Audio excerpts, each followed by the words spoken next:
দেশের ভঙ্গুর অবস্থায় দায়িত্ব নেয়ায় কাজ করতে সময় দিতে হবে সরকারকে। গণমাধ্যমকে গঠনমূলক সমালোচনা করার আহ্বান তথ্যমন্ত্রীর। চলতি অর্থবছরের মধ্যে 5টি স্থানীয় সরকার নির্বাচন করার পরিকল্পনা। অনুরোধ করতে আগামী সপ্তাহে ইসিতে যাবে প্রতিনিধি দল।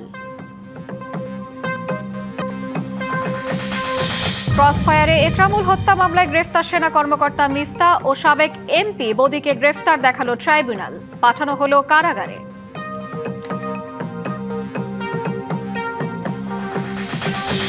পহেলা সেপ্টেম্বর থেকে সম্মিলিত ইসলামী ব্যাংকের গ্রাহকরা চলতি ও মেয়াদি হিসাব থেকে টাকা তুলতে পারবেন, জানালো কেন্দ্রীয় ব্যাংক।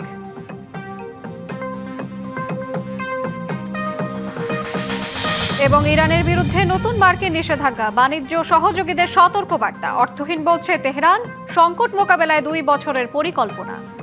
দেশের ভঙ্গুর অবস্থায় দায়িত্ব নেয়ায় সরকারকে কাজ করতে সময় দিতে হবে, এমন মন্তব্য করেছেন তথ্য সম্প্রচার মন্ত্রী আন্দালিব রহমান পার্থ। সচিবালয়ে ব্রিফিংয়ে তিনি বলেন, গত 17 বছর মত প্রকাশের স্বাধীনতা ছিল না এবং এই সরকার কারো মুখ বন্ধ করবে না। সরকার মত প্রকাশের স্বাধীনতায় বিশ্বাস করে মন্তব্য করে তিনি বলেন, তবে তা অবশ্যই বস্তুনিষ্ঠ হতে হবে। এ সময় প্রধানমন্ত্রীর তথ্য সম্প্রচার উপদেষ্টা ডাক্তার জাহিদুর রহমান জানান, দেশে সার সংকট নেই, তবে বিতরণ ব্যবস্থায় ঘাটতি আছে।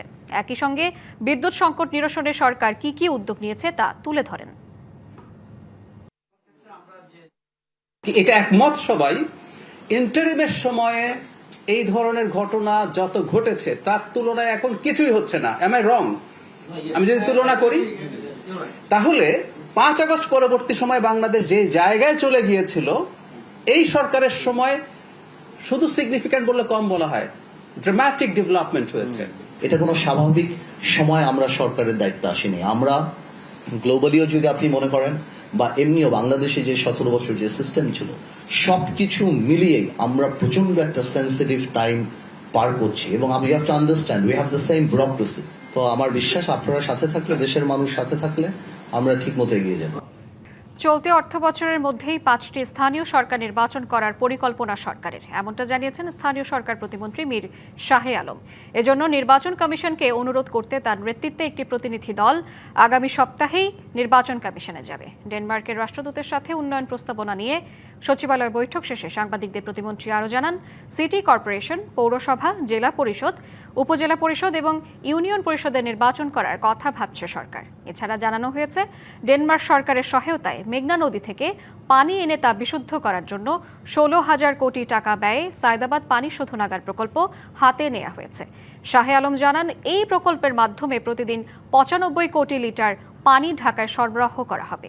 এছাড়াও ডেনমার্ক সরকার বাংলাদেশে আশ্রয় নেওয়া রোহিঙ্গা ক্যাম্পের উন্নয়নে 100 কোটি টাকার অনুদান দেওয়ারও আশ্বাস দিয়েছে।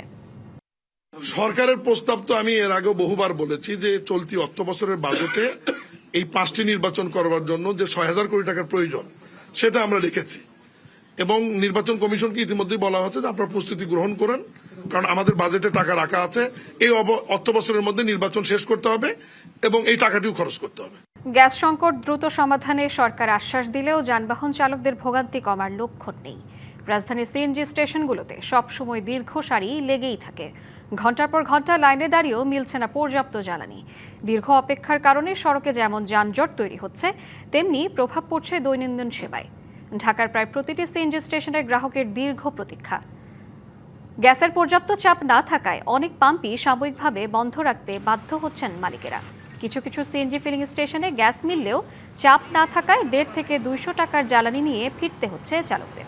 সংশ্লিষ্ট কর্তৃপক্ষের কাছে পরিস্থিতি দ্রুত স্বাভাবিক করার জোর তাগিদ ভুক্তভোগীদের।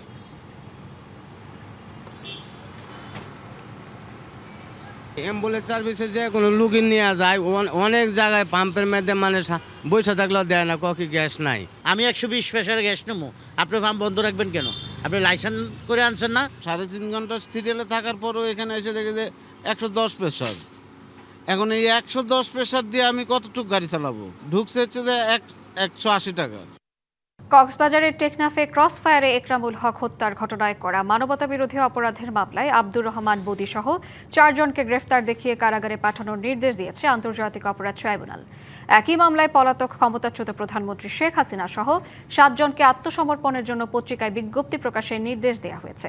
মঙ্গলবার ট্রাইব্যুনাল 2 এর চেয়ারম্যান বিচারপতি নজরুল ইসলাম চৌধুরীর নেতৃত্বাধীন বিচারিক প্যানেল এই আদেশ দেয়।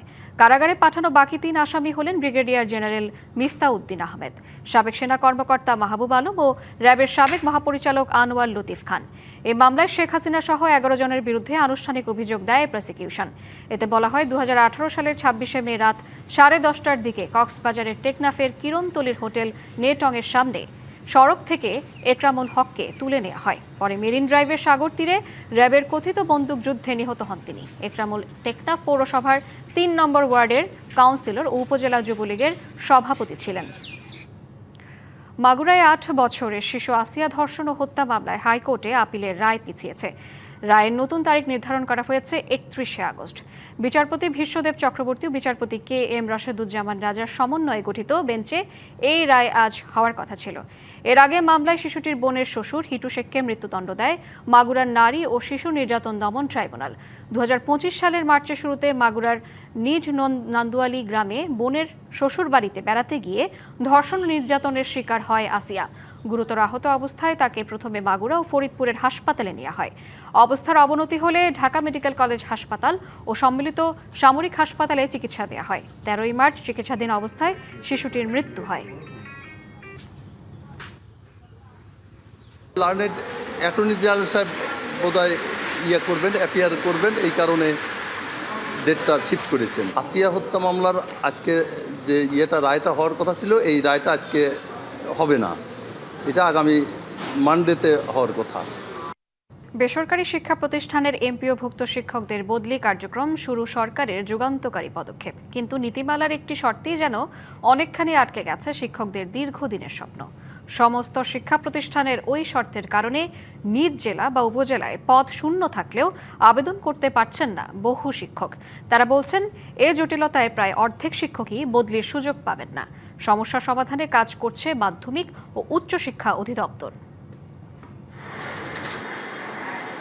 2015 সাল থেকে সারা দেশে একযোগে মেধার ভিত্তিতে বেসরকারি শিক্ষা প্রতিষ্ঠানে শিক্ষক নিয়োগ কার্যক্রম শুরু করে বেসরকারি শিক্ষক নিবন্ধন ও প্রত্যয়ন কর্তৃপক্ষ। 8টি গণবিজ্ঞপ্তির মাধ্যমে এ পর্যন্ত নিয়োগ দেওয়া হয়েছে প্রায় 2.25 লাখ শিক্ষক, যাদের একটি বড় অংশেরই নিয়োগ হয়েছে নিজ জেলা থেকে দূর দূরান্তের প্রতিষ্ঠানে। এই অবস্থা থেকে মুক্তি পেতে শুরু থেকেই বদলির আবেদন জানিয়ে আসছেন বেসরকারি শিক্ষকরা। চলে আন্দোলনও। অবশেষে বেসরকারি শিক্ষকদের বদলি কার্যক্রম শুরু করেছে সরকার। আগামী 27শে আগস্ট পর্যন্ত টেলিটকের সার্ভারের মাধ্যমে অনলাইনে চলবে এই আবেদন।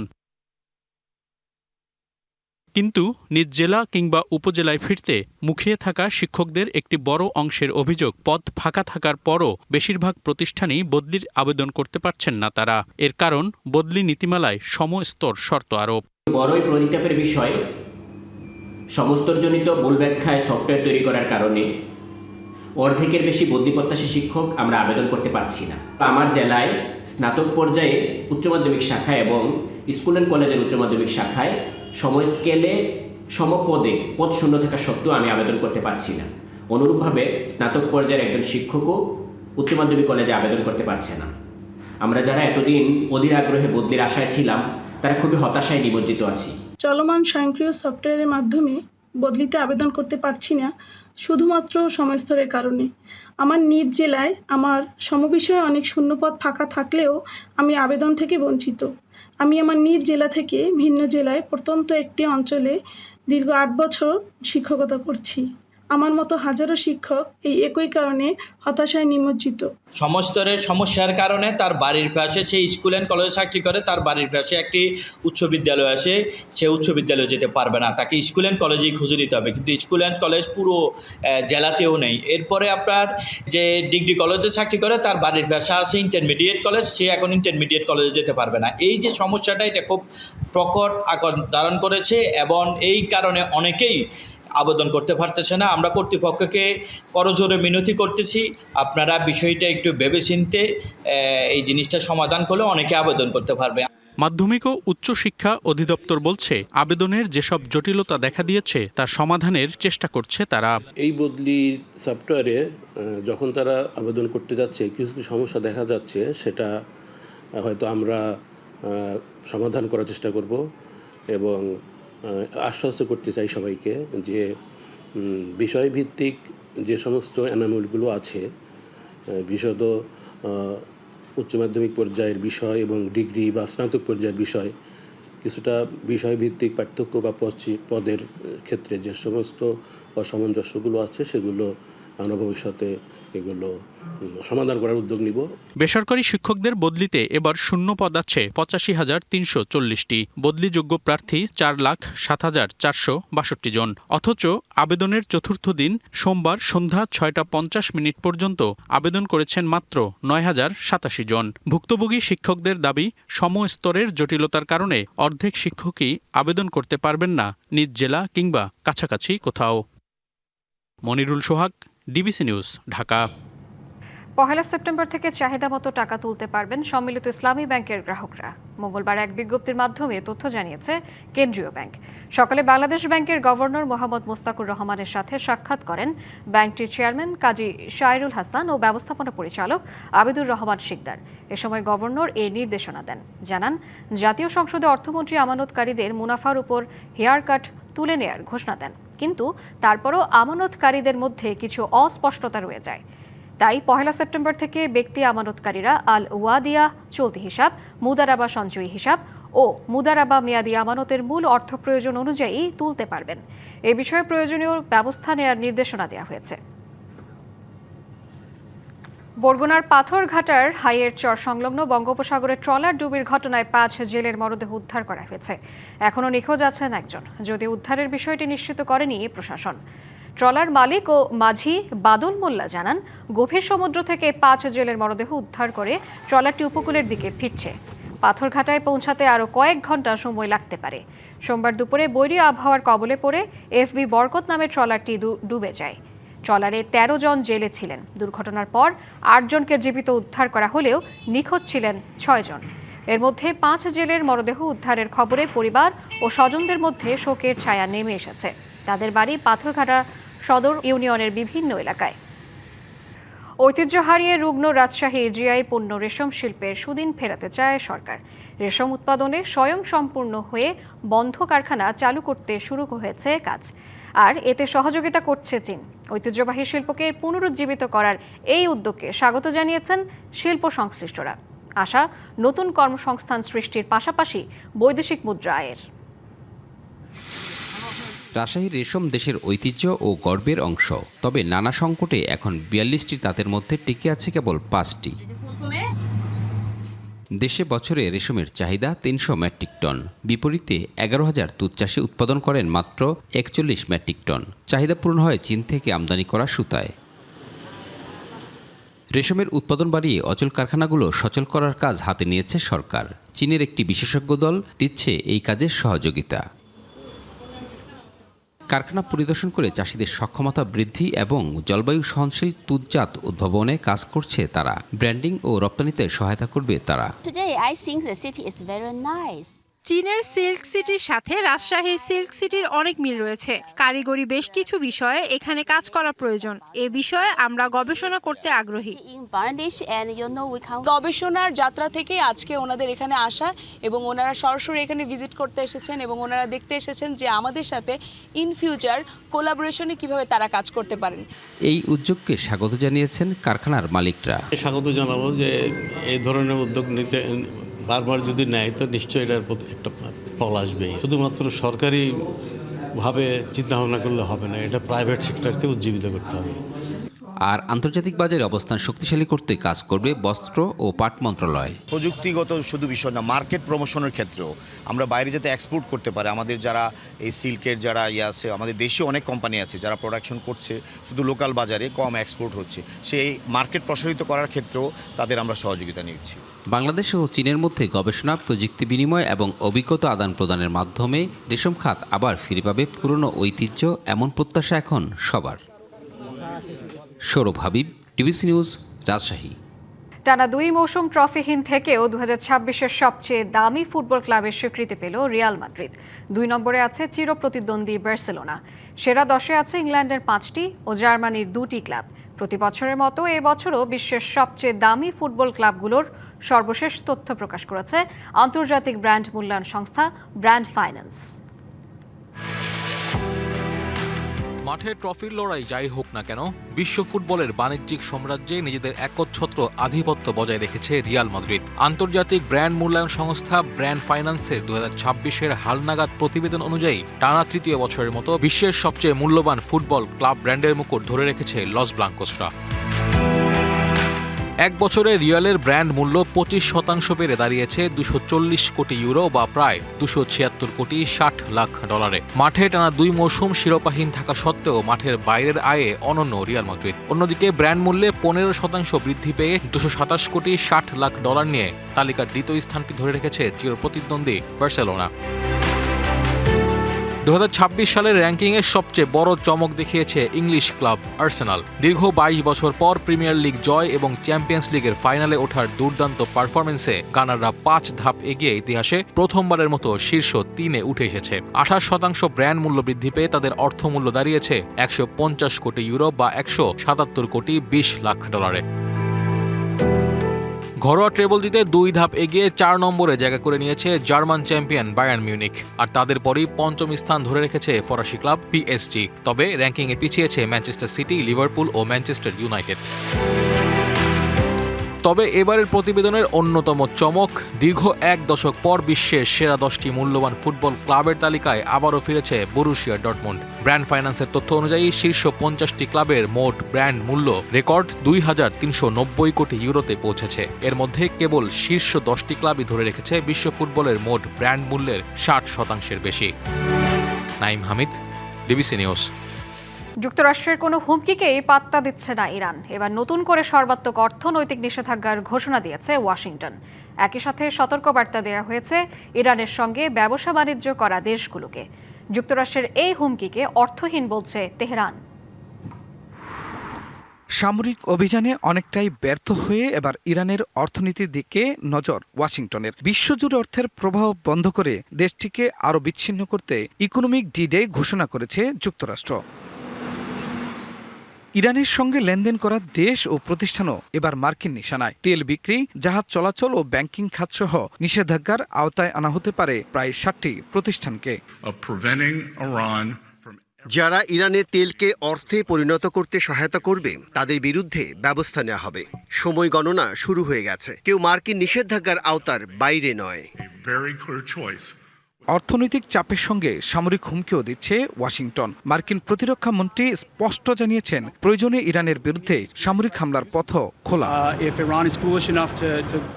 সামরিক অভিযান বন্ধ হয়নি। ইরান নতি স্বীকার না করলে কঠোর হামলা চালানো হবে। তবে ওয়াশিংটনের এই চাপ আমলে নিচ্ছে না তেহরান। এমন পরিস্থিতির জন্য আগেই প্রস্তুতি নিয়েছে ইরান সরকার। আমরা এসব দিনের জন্য প্রস্তুত ছিলাম। সরকারের 2 বছরের পরিকল্পনা আছে। যুক্তরাষ্ট্র আবারও ব্যর্থ হবে। যুক্তরাষ্ট্র আন্তর্জাতিক আইন লঙ্ঘন করেছে, বল প্রয়োগ ও ভীতি দেখিয়ে অন্য দেশকে বাণিজ্য সম্পর্ক ছিন্ন করতে বাধ্য করছে। এদিকে তেহরানে বৈঠক করেছেন পাকিস্তানের সেনা প্রধান আসিম মুনির। গণমাধ্যমের খবর, ইরানের সাথে আবারও আলোচনায় বসতে পাকিস্তানের সহযোগিতা চেয়েছে যুক্তরাষ্ট্র। খান মোহাম্মদ মুকুল, ডিবিসি নিউজ ডেস্ক। ইসরায়েলের প্রধানমন্ত্রী বেনিয়ামিন নেতানিয়াহু অভিযোগ করেছেন ইরান তার ছেলেকে হত্যার চেষ্টা করেছিল। তবে কখন, কোথায় বা তার কোন ছেলেকে লক্ষ্য করে এ চেষ্টা চালানো হয়েছিল এ বিষয়ে বিস্তারিত কিছু জানাননি তিনি। ইসরায়েলের চ্যানেল 14কে দেয়া এক সাক্ষাৎকারে নেতানিয়াহু এই দাবি করেন। বলেন, অবিশ্বাস্যভাবে এক ছেলেকে হত্যার জন্য টার্গেট করেছিল ইরান। তবে হত্যা চেষ্টাটি কিভাবে বা কখন করা হয়েছিল সে বিষয়ে কোনো বিস্তারিত তথ্য দেননি তিনি। নেতানিয়াহুর 2 ছেলে আভনার ও ইয়ার, তাদের মধ্যে কাকে কথিত ওই হত্যা চেষ্টায় টার্গেট করা হয়েছিল সেটিও স্পষ্ট নয়। চলতি বছরের শুরুতে যুক্তরাষ্ট্র ইসরায়েলের যৌথ হামলায় ইরানের সর্বোচ্চ নেতা আয়াতুল্লাহ আলী খামেনি এবং তার পরিবারের 4 সদস্য নিহত হওয়ার পর 2 দেশের উত্তেজনা আরও বেড়েছে। তবে ইরানের পক্ষ থেকে নেতানিয়াহুর এই দাবির বিষয়ে তাৎক্ষণিক কোনো প্রতিক্রিয়া পাওয়া যায়নি।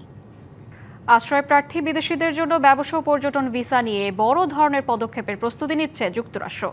2 লাখ বিদেশিদের B1 ও B2 ভিসা বাতিল করার পরিকল্পনা করছে মার্কিন পররাষ্ট্র দপ্তর। 2016 থেকে 2026 সালের মধ্যে ইস্যু করা ভিসাধারীদের মধ্যে যারা যুক্তরাষ্ট্রে আশ্রয়ের আবেদন করেছেন বা করছেন তাদের লক্ষ্য করেই এই পদক্ষেপ নেওয়া হতে পারে। মার্কিন পররাষ্ট্র দপ্তরের মুখপাত্র টমি পিগট জানান, পর্যটক বা স্বল্পমেয়াদী ব্যবসায়িক ভ্রমণকারী হিসেবে যুক্তরাষ্ট্রে প্রবেশের পর যারা স্থায়ীভাবে থাকার জন্য আশ্রয়ের আবেদন করেছেন তাদের নন ইমিগ্রেন্ট ভিসা বাতিলের বিষয়ে হোমল্যান্ড সিকিউরিটি বিভাগের সঙ্গে সমন্বয় করে কাজ করছে পররাষ্ট্র দপ্তর। তবে ভিসা বাতিল হলেই সংশ্লিষ্ট ব্যক্তিদের যুক্তরাষ্ট্র থেকে বহিষ্কার করা হবে না। পরিকল্পনা বাস্তবায়ন হলে এটি হবে যুক্তরাষ্ট্রের ইতিহাসে একসঙ্গে সবচেয়ে বড় পরিসরে ভিসা বাতিলের ঘটনা।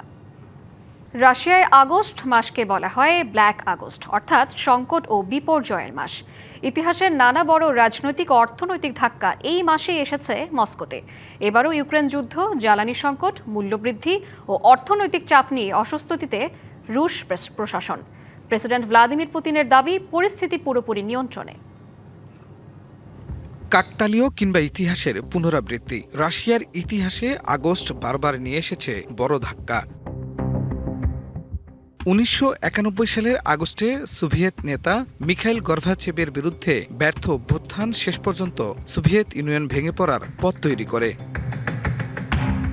1998 সালে ভয়াবহ আর্থিক সংকটে ঋণ পরিশোধে ব্যর্থ হয় রাশিয়া, ধসে পড়ে রুবলের মূল্য। এর 1 বছর পর আগস্টেই দাগেস্তানে শুরু হয় হামলা, গড়ায় দ্বিতীয় চেচেন যুদ্ধে। যুদ্ধের জেরে রাজনীতিতে উত্থান ঘটে সাবেক কেজিবি কর্মকর্তা ভ্লাদিমির পুতিনের। পুতিনও রেহাই পাননি ব্ল্যাক আগস্ট থেকে। 2000 সালের আগস্টে পারমাণবিক সাবমেরিন কুরস্কো ডুবে 118 নাবিকের মৃত্যু হয়। 2008 সালের আগস্টে জর্জিয়ার সঙ্গে যুদ্ধে জড়িয়ে পড়ে রাশিয়া। চলতি বছর আগস্টও বেশ চাপে মস্কো। ইউক্রেনের বিরুদ্ধে চলমান যুদ্ধে রুশ বাহিনীর অগ্রগতি এখন বেশ ধীর। বিভিন্ন শহরে বেড়েছে ইউক্রেনীয় ড্রোন হামলা, তেল শোধনাগার ও পণ্য সরবরাহ কেন্দ্রে হামলার প্রভাব পড়ছে রুশ অর্থনীতিতে। জ্বালানি সংকট, পাম্পে দীর্ঘ লাইন, রুবলের দরপতন, সব মিলিয়ে বাড়ছে উদ্বেগ। তবে নানা শঙ্কার মধ্যেও বেশ আত্মবিশ্বাসী প্রেসিডেন্ট পুতিন। ইউক্রেনীয় হামলা ই কমার্স প্রতিষ্ঠানগুলোর গুদাম ও লজিস্টিক অবকাঠামো ক্ষতিগ্রস্ত হওয়ার কথা স্বীকার করলেও পুতিনের দাবি, রাশিয়ার উপর কোনো চাপ তৈরি হচ্ছে না। এত সীমাবদ্ধতার মধ্যেও রাশিয়ায় রাজনৈতিক বিরোধীদের উপর দমনপীড়ন অব্যাহত রেখেছে পুতিন প্রশাসন। যুদ্ধবিরোধী রাজনীতিক লেভ স্লুসবার্গকে 11 বছরের কারাদণ্ড দিয়েছে আদালত। পাশাপাশি পার্লামেন্ট নির্বাচনে অংশ নিতে পারবে না তার দল ইয়াবলুকোকে। বিশ্লেষকদের মতে ইউক্রেন যুদ্ধ যতই রাশিয়ার অভ্যন্তরে প্রভাব ফেলুক, রাজনৈতিক বিরোধিতা ও গণতান্ত্রিক পরিসর সংকুচিত করে পরিস্থিতি নিয়ন্ত্রণে রাখার চেষ্টা করছে ক্রেমলিন। এবারের আগস্ট কি রাশিয়ার জন্য নতুন কোনো সংকটের বার্তা দিচ্ছে, এমন প্রশ্ন ঘুরপাক খাচ্ছে আন্তর্জাতিক মহলে। খান মোহাম্মদ মুকুল, ডিবিসি নিউজ ডেস্ক। নতুন করে কানাডার গাড়ি, যন্ত্রাংশ, ইস্পাতে 50% পর্যন্ত শুল্কের হুমকি দিয়েছেন মার্কিন প্রেসিডেন্ট ডোনাল্ড ট্রাম্প। আগামী বছরের জানুয়ারি থেকে এ শুল্ক কার্যকর হবে। কড়া জবাবে কানাডা বলেছে, পরিস্থিতি এমন হলে এক কণা বালিও যাবে না যুক্তরাষ্ট্রে। প্রধানমন্ত্রী মার্ক কার্নি বলেছেন, সম্মানজনক পরিবেশ ছাড়া ওয়াশিংটনের সঙ্গে আলোচনায় ফিরবে না অটোয়া।